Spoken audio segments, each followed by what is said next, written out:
Hello, class. This is a speech by President John F. Kennedy. It was given August 1st, 1963 in Annapolis, Maryland at the Naval Academy. The President spoke in the early evening at Bancroft Hall, had a ceremony honoring the new class of midshipmen. In his opening words addressing Admiral, referred to Admiral Charles E. Kirkpatrick, Superintendent of the Naval Academy. The President made minor departures in delivering his speech. This was his speech. Admirals, officers, members of the brigade, I hope you will stand at ease. Perhaps the plebes will. Did you explain that to them? That may come later in their courses. I want to express a very strong appreciation to all of those in this plebe class who have come into the Navy. I hope you recognize how great is the dependence of our country upon the men who serve in the armed forces. I sometimes think that the people of this country do not appreciate how secure we are, because of the devotion of the men and their wives and their children who serve this country in far-off places, in the sea, in the air, on the ground, thousands and thousands of miles away from this country, who make it possible for all of us to live in peace each and every day. This country owes the greatest debt to our servicemen. In time of war, of course, there is tremendous enthusiasm, the outburst of popular feelings about those who fight and lead our wars, but is sometimes different in peace. But I can assure the people of this country from my own personal experiences in the last 2.5 years that more than anything, the fact that this country is secure and at peace, the fact that dozens of countries allied with us are free and at peace, due to the men who serve in the armed forces.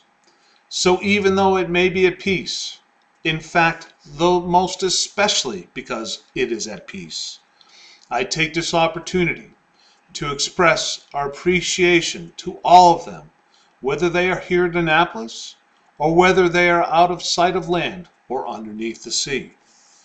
I want to express our strong hope that all of you who have come to the Academy as plebes will stay with the Navy. I can think of no more rewarding a career. You will have a chance in the next 10, 20, or 30 years of service to cause of freedom in our country all over the globe, to hold positions of the highest responsibility, to recognize that upon your good judgment in many cases may rest not only the well-being of the men who you serve, but also the variety and sense of the security of our country. I can imagine no more rewarding career any man who may be asked of this country what he did to make his life worthwhile.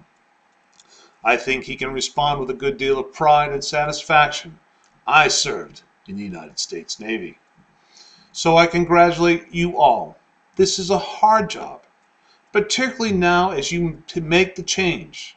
But I think it develops in you those qualities which we can like to see in our country, which we take pride in. I am sure you are going to stay with it. I am sure you're going to be able, by what you are going through, to find the means to command others. So I express our very best wishes to you and tell you that though you will be serving in the Navy in the days when most of those who hold public office have long gone from it, I can assure you in 1963 that your services are needed, that your opportunities are unlimited, and that I were a young man in 1963 can imagine no place to better than right here at the Naval Academy, or any West Point, or the Air Force, or in some other place beginning a career of service to the United States.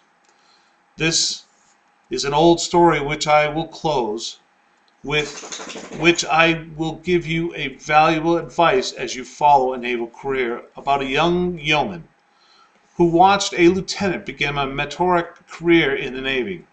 And he always used to go into his office every morning and go to his drawer and take out a piece of paper and look at it and put it back.